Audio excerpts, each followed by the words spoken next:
Okay, welcome everybody. I'm Ry Barcott from With Honor. With Honor fights polarization in Congress, and this session, I believe, is titled Bipartisanship, Can We Be Friends?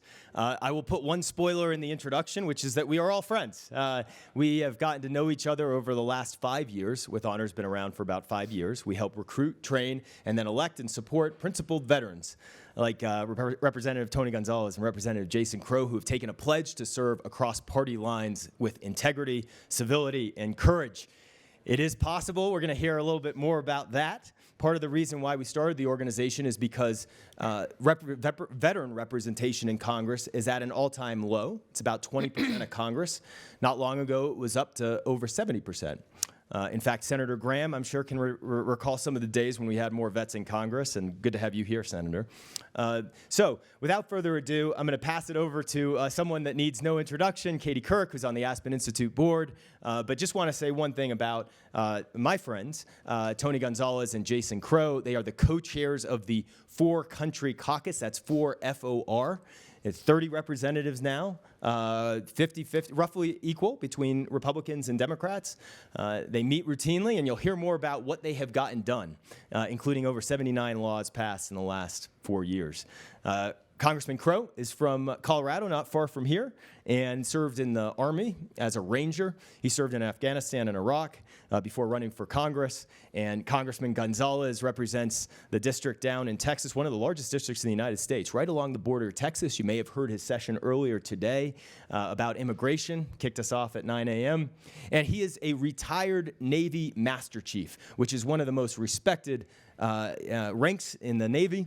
He was a cryptologist. He retired. That means that he served 20 years, and then he answered the call to serve again and ran for office. So without further ado, Ms. Kirk, over to you. Thank you. I'm good. I have my little time life. Hey, Senator Graham, nice to see you. Haven't seen you in so long. Great to have you here. Hi, everybody.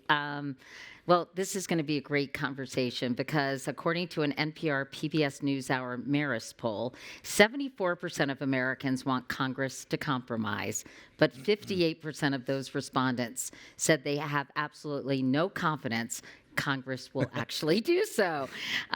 So we're going to talk about compromise, what you all are doing together as a Democrat and a Republican, and then I'll open it up for questions. And thank you all for coming to this panel. We're a little bummed because we're competing against the Supreme Court, which is kind of in the news today. So, but this is such an important issue, and I'm really happy to have you both here today. You know, why do you think there's such an abysmal lack of confidence by the American people in the U.S. Congress? I'll start with you, Congressman Crow. I mean, what is going on, and is it warranted, actually?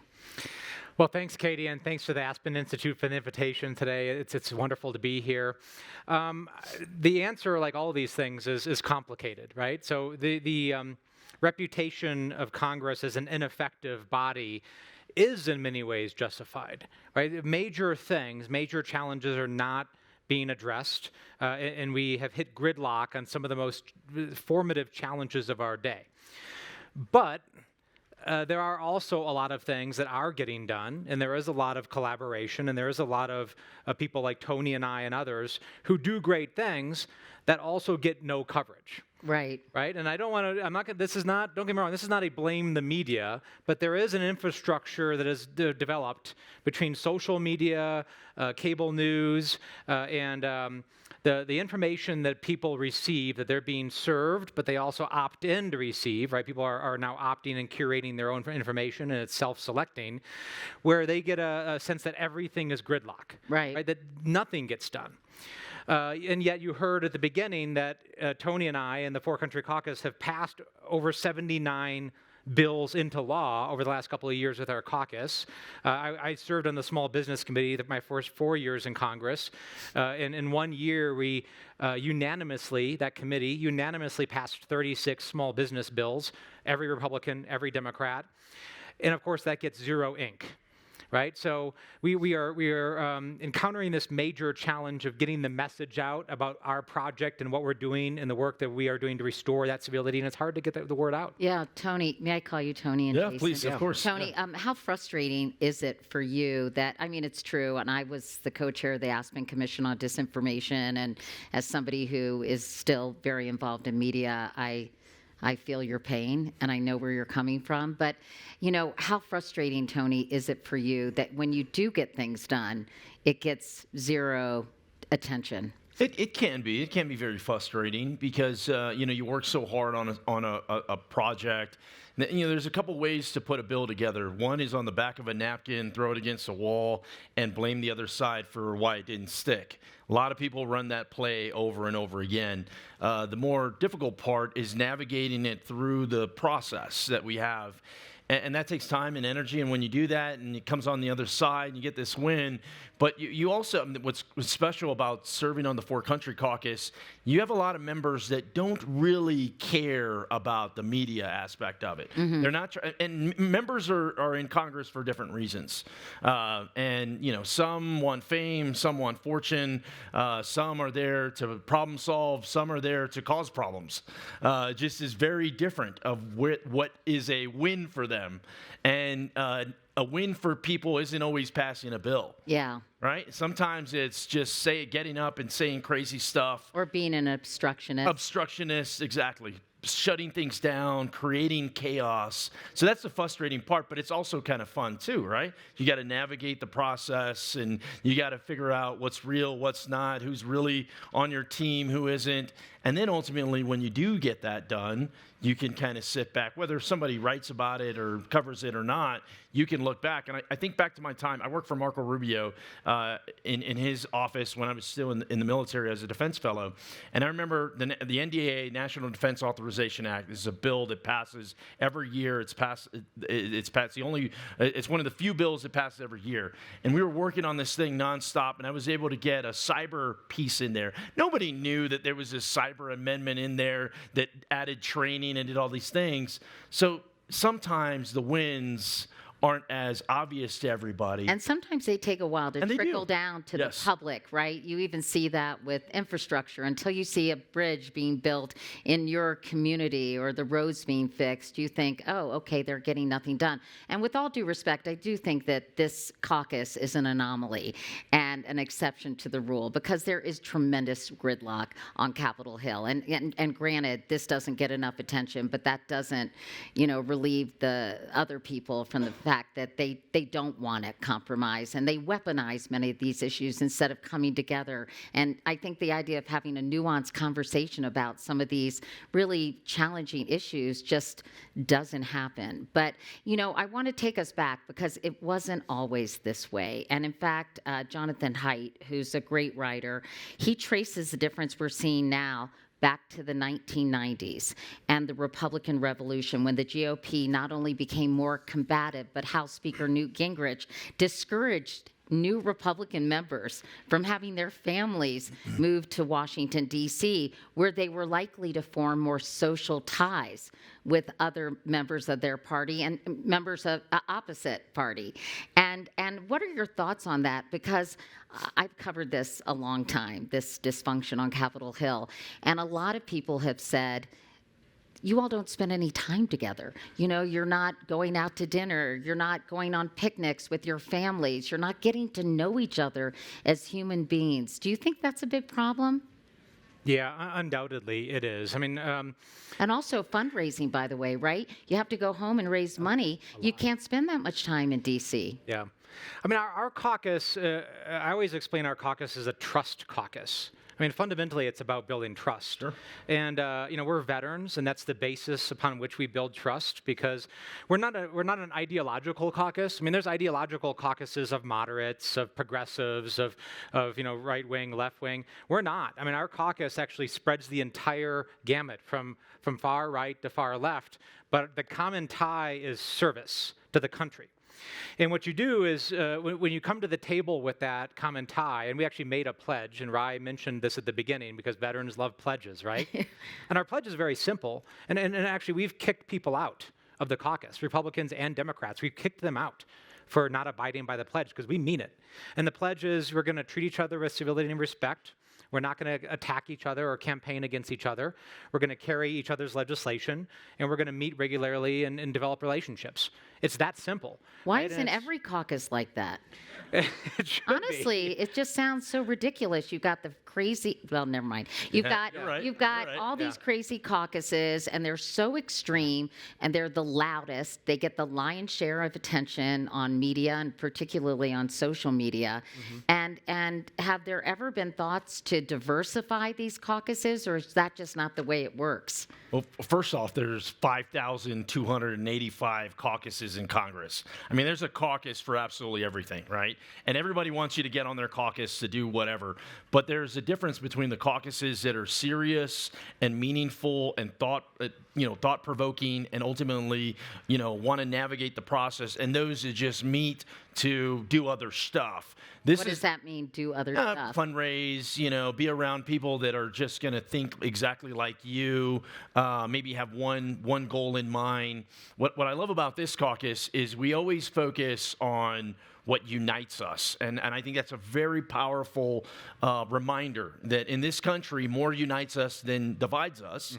And our service is really what gives that initial trust. And then you go from there and you go, so when we talk about issues, when we start talking about veteran issues, we're not talking about some of the things that are going to put our members in bad spots. Like I already know, hey, we probably shouldn't talk, I don't ever want to put Jason in a bad spot. I also don't want to ever put any of my most conservative members and vice versa. So we're very conscious politically of going, instead of spending our time on the issues that is going to drag us into the mud, how about we spend the issues that are going to unite us? Veteran issues.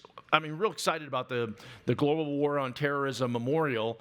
There's just all these very real things that this caucus works on. Well, with all due respect, that's great, but a lot of these the biggest, most challenging issues facing our country are divisive. And we need to come up with solutions. We need to come up with compromise. And I'm curious how difficult it is for you all. I mean, because moderate anything has now become a dirty word, right? Compromise. Oh, God forbid we should meet in the middle on any of these issues.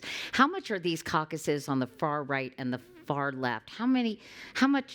How big a problem are they creating for you all? Because I don't think they represent the largest swath of the country. They are on the fringes. And how hard is it for you all to kind of fight those impulses? It is hard because it drives a lot of the rhetoric. It drives a lot of the attention, right? So we're competing for attention. And by the way, I'm a pragmatic person. We work together, but I'm not necessarily a moderate. I'm moderate in some ways, but I'm a pretty progressive Democrat. And Tony's a pretty conservative Republican. And we disagree a lot. Right? 80-90% of the time we disagree on things, but we make a commitment to find that 10% and to try to build from there. Right? And we both agree that the earth is round and the sky is blue. We can agree on facts and have the election was legitimate. Exactly. Have debates around that. Right. But we do compete structurally. I'm just going to sit here, no comment on that one. We do agree on some basic facts, which matters a lot. But it comes back to the trust thing. And I remember, and it's not just putting this all on Congress and the contract with America and the 1990s thing. Yes, but that's also too easy. Right? It's all too easy to say this is all about structure and certain things in Congress. We can't ignore the larger trends that are going on in our society. I grew up in an Irish Catholic construction family of conservatives in the upper Midwest. Right? I was born and raised in Wisconsin, a family of construction workers. I worked in construction myself growing up, helped pay for college by working as a construction laborer. And most of my family, by the way, are supporters of Donald Trump, which makes for some really unusual Thanksgivings, let me tell you, especially after I prosecuted the first impeachment. That was an odd Thanksgiving for sure. But what I've seen is the American dream has eroded, and many of the people I grew up with and many of my family members have lost sight of or even think they can achieve that dream in a political system that is not responsive to that. The frustration is extremely real. right? And both sides, a lot of times, are not responsive to that frustration and those very, very, very Sort of kitchen real. table issues, really, right? It is, and that's not to discount the fact that, yes, there's extreme racism and bigotry and misogyny that drive some of these extreme movements, that drive a lot of what's going on, but there's also a lot of good people that are extremely frustrated in America, that don't think the American dream is accessible to them, and they're right, and they want some big change. And I'm interested to hear how you would describe sort of the frustration on the left, having just heard Jason describe some of the frustration primarily on the right, I would say.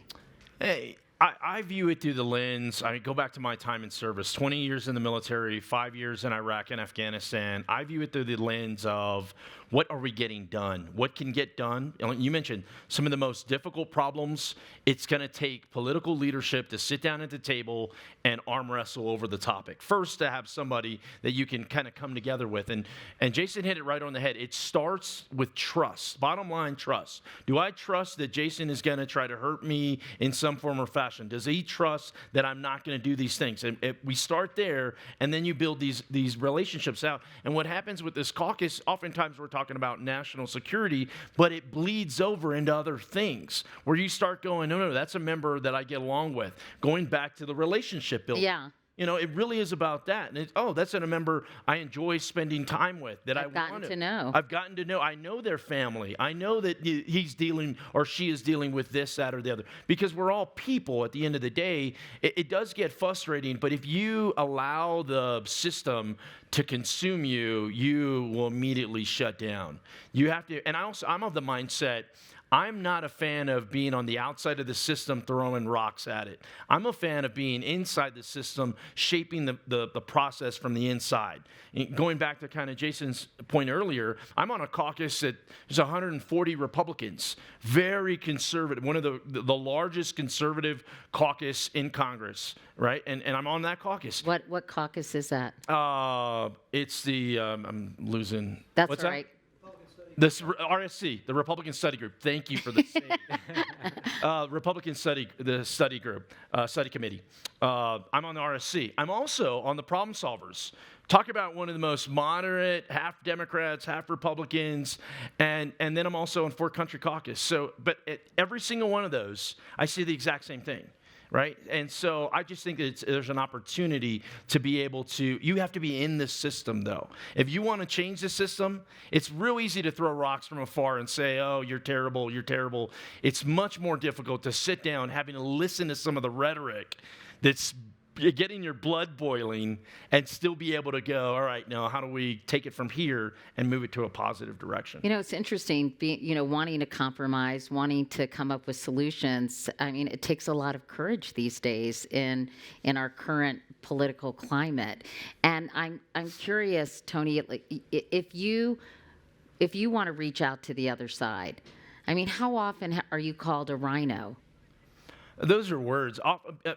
I mean, I'm. Yeah. You have to deal with that all the time. You're being primaried Sure. By 5 people who are claiming to be, I don't know the specifics, but more conservative than you are. Yes, Yeah, of you're course. being primaried from the right. What you find is So you're not getting rewarded for this kind of behavior, is what I'm saying. Well, I mean, I've been a 2-term congressman. I'll get rewarded if I'm a 3-term congressman. Yeah. Right? And at the end of the day, you can't let the rhetoric stop you, and you can't let these people that are going to push back against you. And I guarantee Jason's getting pushed from the left. I'm sure he's not liberal enough. He's, why are you talking to Republicans? These are all risks that you take, but ultimately, if you're strong enough politically to withstand that, then that's your job, right?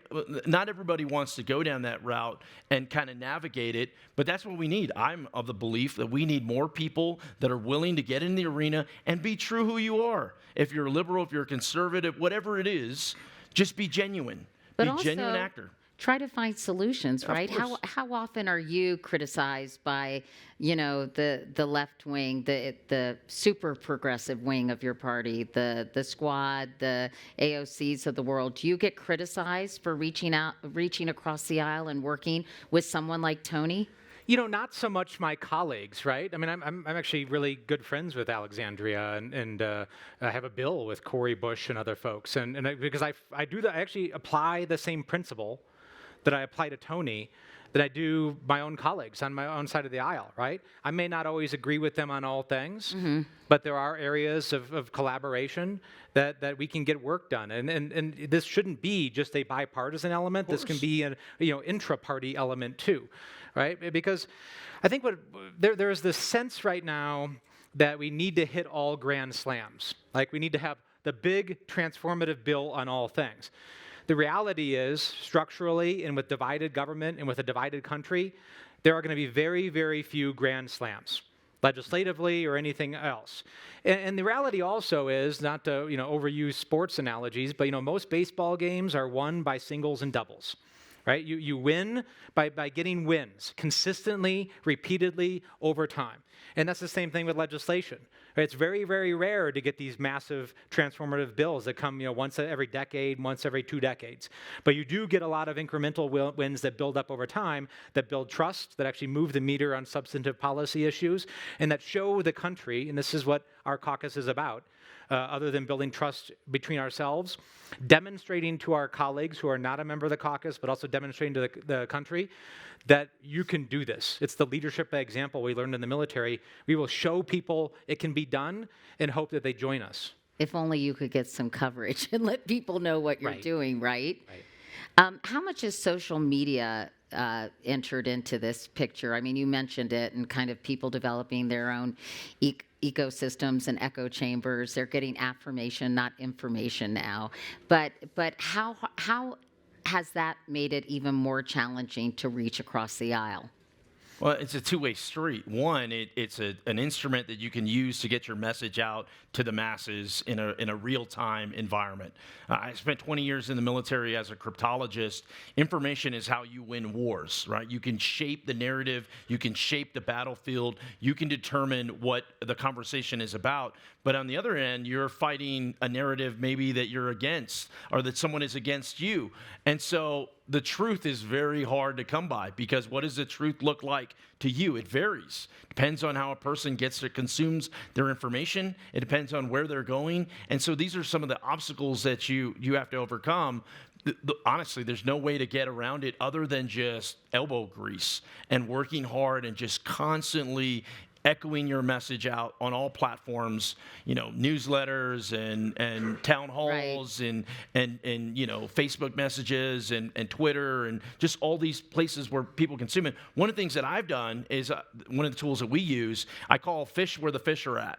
Most people, believe it or not, are not following politics. Most people don't know who their member of Congress is. Most people aren't going to political rallies, but every person in America has an opinion on what is happening in the world, whether fill in the blank, right? So my thought process is I go to where they work at. I go where they're at, and I'm not spewing, hey, vote for Republican Tony Gonzales this day. I go, what is happening in your world, in your environment, and how can we be helpful? How do you bridge that divide of people that have ultimately been forgotten and don't feel as if they have a voice in the political system, and then be able to engage them? And then ultimately I offer them the number one thing that I could possibly offer to anybody, which is a passport or a visa to Cancun or Mexico, right? So I'm like, all right, if you need a passport, I go all this stuff.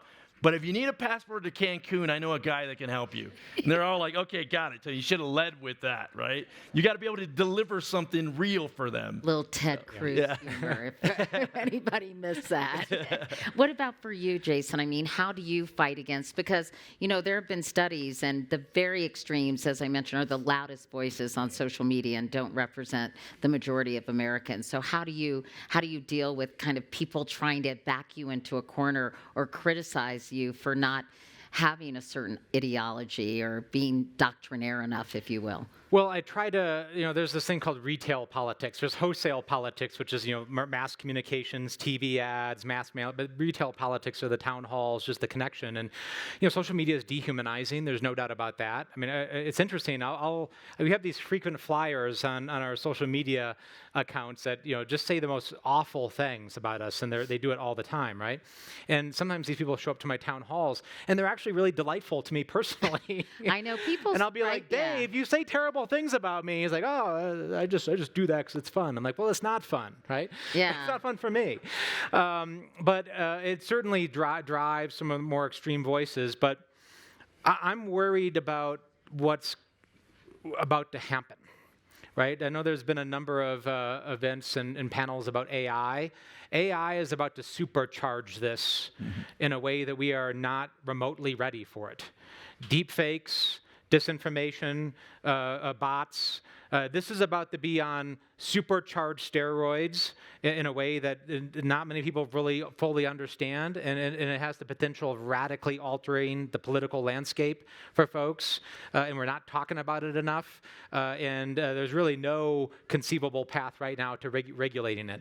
It's really scary, isn't it? It's very scary. And everybody knows it's coming, but It's here. yeah, exactly, but nobody seems to have the political will, or nobody really knows what to do about it, I guess. We were talking about rhetoric, and and kind of being pushed into a box, Tony, and you have reached across the aisle, which is verboten according to some people in your party. You actually got censured. Sure. By state Republicans in Texas. Talk to me about what that was like and how you withstood that kind of pressure. Yeah, first, it's never fun when your own party is attacking you. It's just an added layer of drama that you got to deal with. But ultimately, why are you here? Why are you serving? Why are you in this seat with a seat at the table, one of 435 members? You're here to make change, and you're here to make a difference. And that's not always easy. Essentially, I got censured by the party because I voted after the Robb Elementary shooting in Uvalde, which is in my district. 19 children who were murdered, 2 teachers. I mean, literally the day after that shooting, I sat down with a parent, and the first thing out of that gentleman's mouth was, "Tony, make sure they don't take my guns away." I mean, his daughter was murdered the day before. It's the first thing out of his mouth, okay? 2 days later, I sit down with another parent. The first thing out of her mouth is make sure they banned assault weapons. Welcome to my district, okay? Where everybody wants different things. Afterwards, everyone kept calling me and saying, "Tony, we got to do something, but make sure they don't take my guns away." That was the sentiment. So we built out this Safer Community Act. It's the largest investment in mental health in our nation's history. Did not infringe upon the Second Amendment at all. But that gets spun, right? It gets spun one way or another, because if you take one step down a road, all of a sudden that's a threat to a lot of people. So I got censured for that. But guess what? If that piece of legislation, the Safer Community Act, was law before the Uvalde shooting, it would have prevented the Uvalde shooting. So I will vote for that 1,000 times over. Since that piece of legislation was signed into law, this is the sad part. There's been over 200 cases where a similar shooting like Uvalde was prevented. So that's the takeaway, is we have a deep, serious issue in this country that we have to get ahead of. And it's going to take people that are bold and can navigate the process. I'm of the mindset it doesn't have to be either or. It doesn't. We can protect the Constitution, and we can protect our children in school. It does not have to be either or, but it's going to take caucuses like ours. I know ours is predominantly a focus on military and national security, but it's going to take people that can navigate it. Jason can go back to his crazy left-wing friends. I can go back to my crazy right-wing friends, and we go, all right, now let's get together, and how do we navigate this? There's people that on his side are never going to talk to me. There's people on my side that are never going to talk to him. There have to be bridges that connect everything together, especially when we want to solve the very complicated issues. What happens when you're censured? They just basically said, you're a bad person. What happens?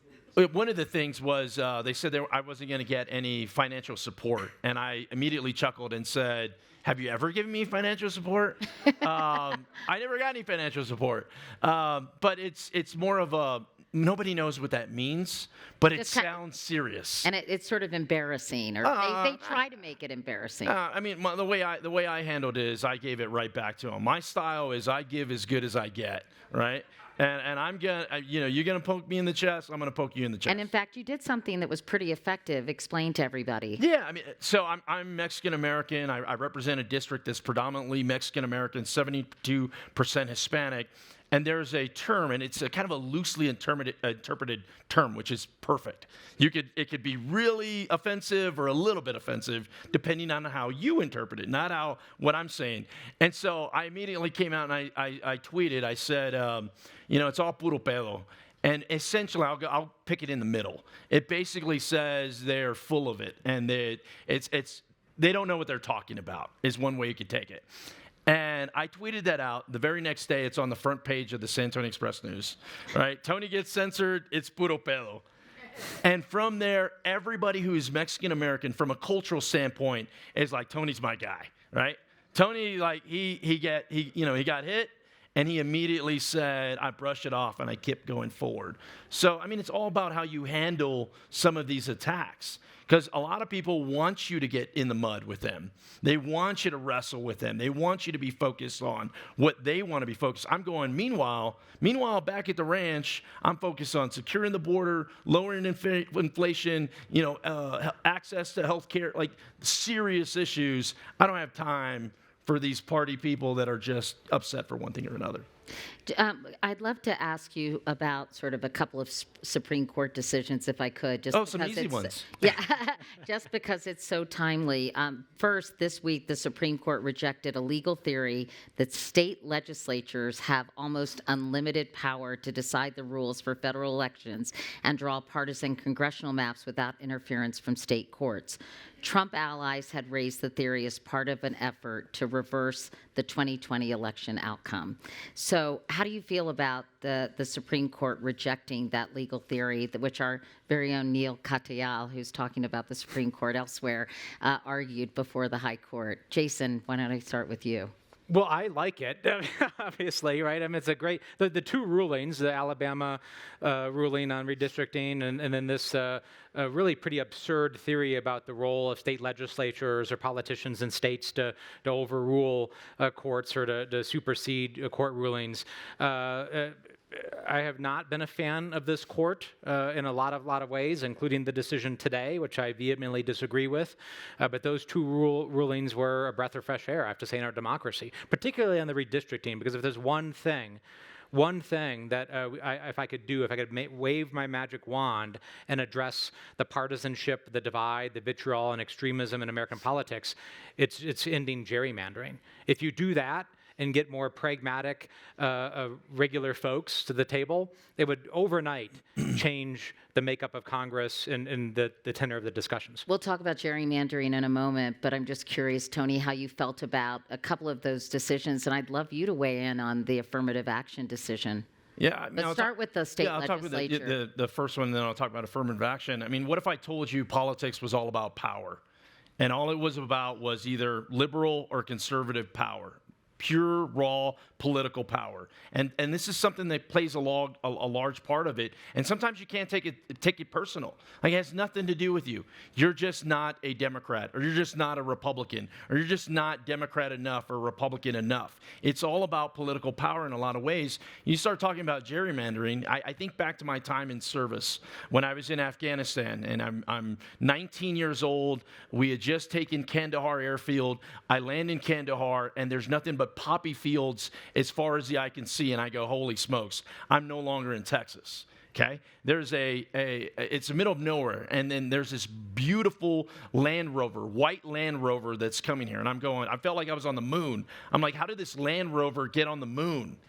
It was the local warlord, and behind him was a pickup truck with a dozen guys with AKs and RPGs, and I'm what's happening here? And my senior chief's like, no, those are our allies. I go, those are our allies? And I think back to that time to go, one person's terrorist is another person's freedom fighter. So now let me tie it into the gerrymandering. You look at the state of Illinois and you go, well, that looks gerrymandered. But you look at another side, they're like, no, it works for us because we're the ones that are going to benefit politically. You look at the state of New York, same thing.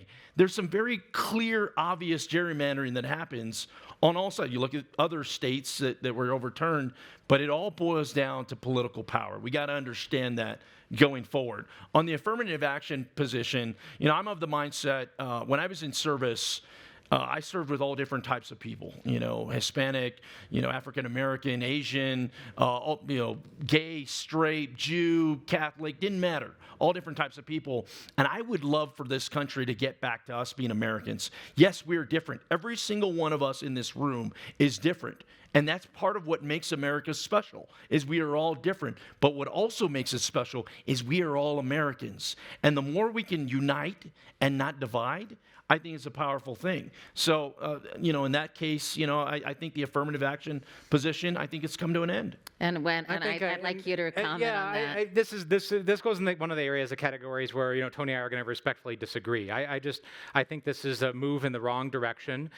There was a very interesting. I read the decision this morning, and what not a lot of people have noticed is that there was a footnote in the majority decision. What the footnote in the majority decision says is essentially, this decision does not apply to the United States military academies because there are unique considerations that go towards our military.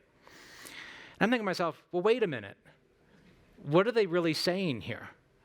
They're saying here that diversity does matter if it comes to our national defense, and that communities of color are good enough to fight and die for our country, and that's okay, but not necessarily in every other context. And what I hear from my district, which is actually one of the most diverse districts in the nation, over 20% of my constituents were born outside of the country.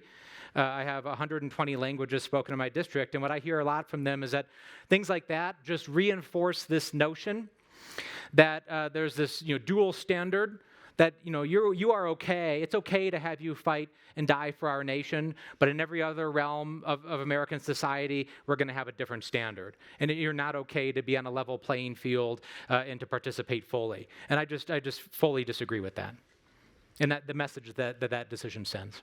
Let's talk about each of your parties, because tomorrow morning. I think it's tomorrow morning. I've been doing so many of these. I'm interviewing Karl Rove, and the title of that conversation is The Elephant in the Room, which, by the way, I got from ChatGPT. I said, I need a cute title for this conversation. Yeah. That was a good title, right? Sure. Anyway, and I'd love you to say, what is wrong with each of your party? And Tony, just lay it out. What is wrong with the Republican Party? And don't worry, Jason, you'll have your turn too. I looked at the Republican Party right now. Everyone's so angry, and maybe rightfully so angry. They are rightfully angry. They're rightfully angry at all these different, very progressive, different ideas that they feel that they are under attack, and that has angered them. And they have stayed in this anger zone and not moved into the solution zone, and not moved into, well, what is our message? What are we going to do? What are we going to provide to the country? How are we going to fix it? Instead of in the attack mode of, look how terrible they are. Look how crazy this notion is.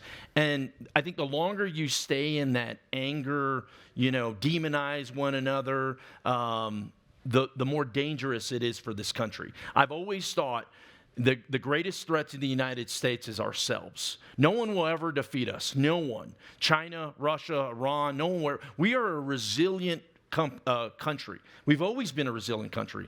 But we are starting to be defeated from the inside out by demonizing and attacking one another. And our enemies are actually sowing that discontent through what they've done in 2016 and 2020 in terms of disinformation. I mean, then they go, well, then they go, well, we can have our own dictatorships in our countries, and the United States shouldn't be involved. And they have really serious problems, to your point. Yeah. Jason, what about you? I mean, do you feel that the Democratic Party spends too much time attacking and not enough time standing for something? No, I don't view that as the problem. I think the Democratic Party defends. I think we do stand for something, right? We're about a level playing field, giving people opportunity, and fighting for working class folks. But what I think our blind spot is, which is substantial, is severalfold. Number one, there are a lot of folks that do not understand the plight of vast swaths of this nation, and the real struggles that people are going through. And number two, we like to talk at people. Like we have all the solutions, right? And I'll use the example of growing up. When I was working in construction, I was a laborer, so I was, laying asphalt parking lots in 100-degree heat and digging foundations. And when you arrived at the construction site at 5 a.m., everyone would shake hands. But it wasn't actually a handshake. It was a callus check. Right? You're shaking the person's hands because you want to feel what kind of hands they have. And that would tell you who they are. Right? Is it working person's hands? And then nothing else really mattered beyond that, right? And for me, that's trust, right? We can have the best 21-point policy positions and white papers and best platforms in the world. But if we're talking down to people, and if they don't trust us, and if we don't listen to them, and if they don't feel like that we're one of them and we can connect, none of that matters. It just doesn't matter. We're not having, as a nation, we're not having a policy discussion. We're having a discussion about identity, about belonging, about dignity, and about tribalism to some degree, and tribes that are being generated that we're all going into our corners, and that is the fundamental political challenge of our time. Before I open up to questions, Tony, I think I should ask you about the elephant in the room, and that's Donald Trump. Sure. How are you feeling about his candidacy? How do you feel about January 6th, and how hard is it for you to wade into this? Well, I tell you, if former President Trump gets indicted one or two more times, this thing is over in a landslide in his favor. That's the part people don't understand.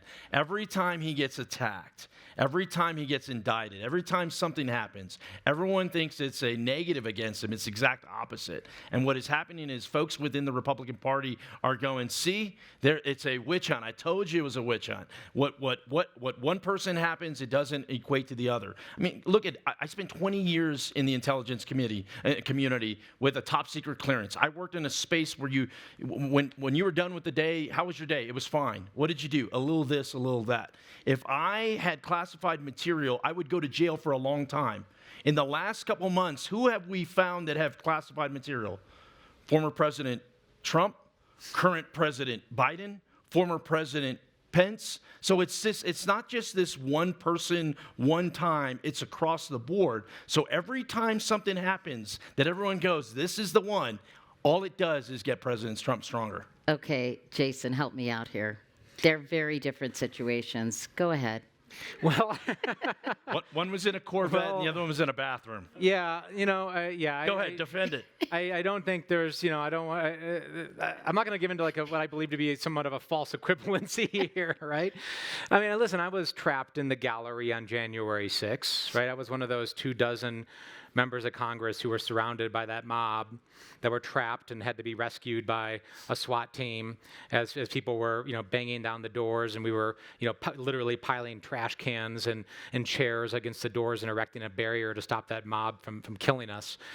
But, I thought about that as I was sitting on that side of the door, and that mob was banging down the doors or trying to.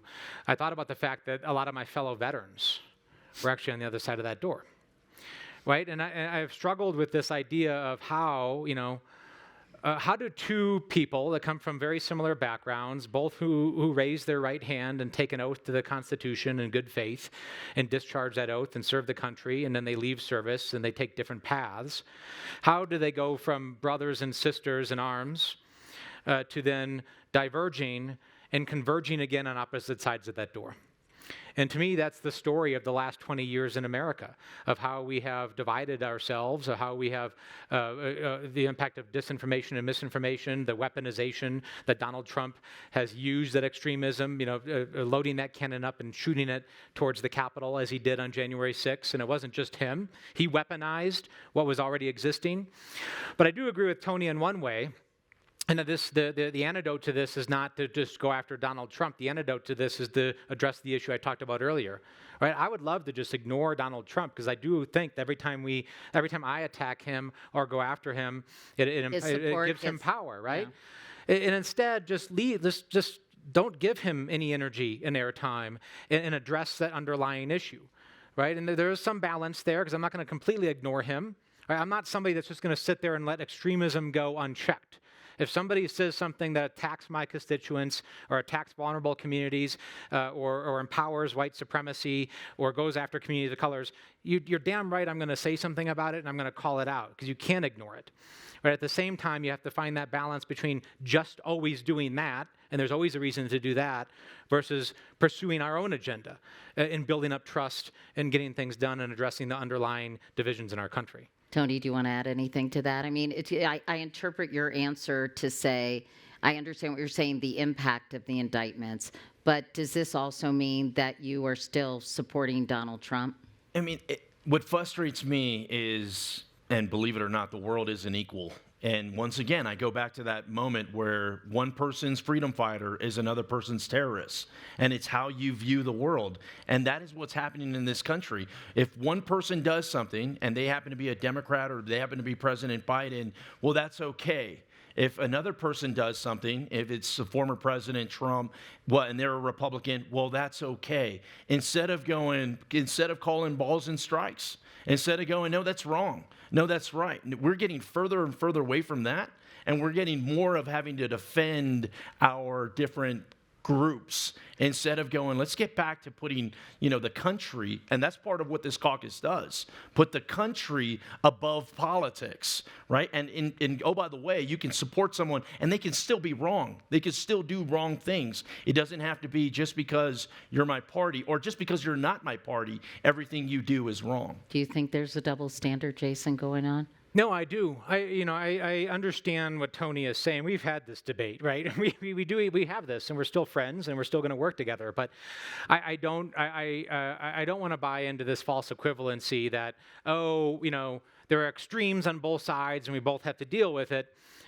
Because I just don't think that's true. I think that there is right now in this moment, and it hasn't always been true, but in this moment there is a type of extremism that's uniquely dangerous to our nation. And my view is that extremism exists predominantly on the right, right? It's just the truth, right? That it's been weaponized. It's dangerous. We've seen attacks on folks, and we have to address it. I don't think we can say it's the same on both sides. Now, I do deal with issues on the left that I disagree with ardently. I do. But there is a unique threat that I think in this moment that faces us, and we have to be honest about that. I feel just one brief thing, and I'd say this: as fun as it is to talk about Donald Trump and Joe Biden, I like to focus on Congress because it's easy for us to go, oh, look how terrible they are. Meanwhile, we're pretty damn terrible ourselves, right? So if we could solve Congress and stop punting the ball to the executive branch, I think that in itself is important. Let's take a couple quick questions. The gentleman with the Yale cap, my safety school. Hello. I heard you discussing caucuses before. I am very involved in one that I assume neither one of your members, and that's the no-label, the Problem Solvers Caucus, which represents a centrist down the middle. It eliminates both fringes, but if you want to get something done, getting the middle lined up in cohesiveness, if the moderate Republicans and the moderate Democrats get together, we could do anything. I'm part of the Problem Solvers Caucus. Yay! I'm on the I liked you. I'm on the Problem Solvers Caucus. The problem I have with the Problem Solvers Caucus is we're the solution-oriented people. We want to find a solution to a problem. Imagine you're sitting across from a person that is not a rational actor, and you're the only rational actor. So what ends up happening is you do all the give, and they do all the take. And I'm of the mindset it's time for the center to push back, to give just as good as they get, and to push back and go, no, let's come up with a solution. It seems as if the problem solvers are always the ones that are going to bail, always the ones that are going to give. And that's the only issue I'd add there. Well, I'm on your side. I think we should be more proactive and not give in as much. But anyway, I'm glad. But I would think also that your caucus that you have and if you get together, that gives you double strength. That's right. There's a real alliance between the two. You look at legislative productivity, does largely happen in the middle, right? The vast majority of the legislative productivity, just in terms of sheer bills passed, happens within the middle of both parties. I understand No Labels is trying to put out a third-party candidate, though, so I don't think that's such a good idea, sir. But anyway, we could discuss it after the panel, because I want to go to this nice lady in the animal print. Thank you. Thank you. Well, first of all, I'm a vet, and the person sitting next to me spent 20 years in the Air Force. Thank you both for your service. Thank you, thank you. But the service in my family goes back to the Spanish-American War. Mm-hmm. And when I look at the kinds of things that are happening in America, I'm also concerned. I'm concerned about the Supreme Court and what happened today. I'm from Alabama, and I have to navigate a lot of red territory that is still grounded in white supremacy. And as we're going to talk about the change that needs to happen, I think the first thing that needs to happen is that we should bring all vets together, and every person that serves in the House and the Senate should have some military experience. Because one of the things that I learned how to do when I was in the military was how to get along with people. And I think if we don't change, we're going to go back and fight that war that we fought before, which was called the Civil War, and it was over slavery. And some of these same issues are resonating today, and they have not been solved. So I would like to suggest, one, is that come to my community so you can see the raw sewage on the ground. That's between Selma and Montgomery. And it's not just there. I'm hearing from people in Colorado. I'm hearing from people in California. I know it's in Texas, especially along the Colonias. So we have to acknowledge that we do not have the type of government that we should have. But I applaud the two of you for getting together and talking. And what we try to do with the work that we do, we go and talk to people to try to resolve these issues. And I think that. And I stood up just to say, I'm writing a book that's coming out next year. I'd like to interview both of you. I like her. She knows how to get a guest. She knows how. Why don't you approach them after the panel? I'd love to. Thank you. Would you all be willing to talk to her? We'll chat, I'd like to seal the deal for her. We'll talk. Wait, so we're out of time, but do you all have any final thoughts? I don't know, maybe end on a note of hope and optimism, given the really sort of vitriolic and difficult time we're all experiencing. Jason, why don't you start? Sure. Yeah, I would not be doing this job if I didn't have hope, right? Because I could go spend more time with my kids and just enjoy myself if I thought that the ship was sinking.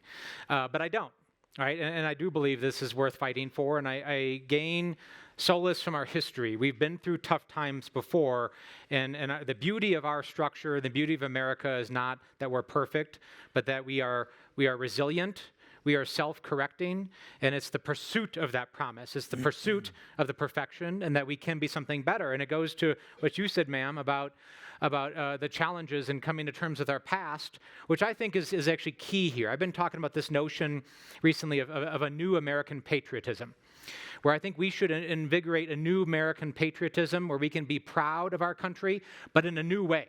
Not where we whitewash over the past and ignore the past, but where we embrace our original sins and our mistakes, where we're honest about that, but we can also be proud of our ability to correct it and to come together and do great things. We can do both, and we must do both, and I think we can. And our numbers are growing.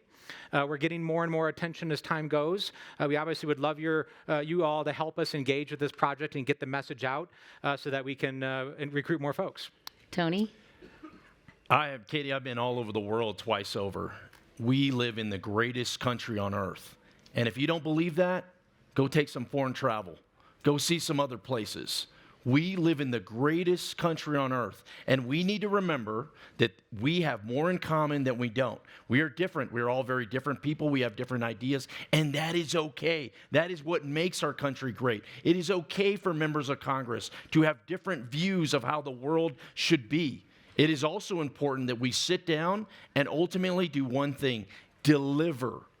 Talk is cheap. It's all about what you can get done. And while we get pulled in all these different directions that are very important topics, meanwhile, back at the ranch, people have very serious issues. Most people are trying to put food on the table, make sure their kids are safe, do the simple things, and we can't get away from that. It's a big part of what this caucus does, is we look for ways to come together and solve real problems. Well, thank you both for Thanks. your service, and thank you for being here today. Really appreciate it. Thank you.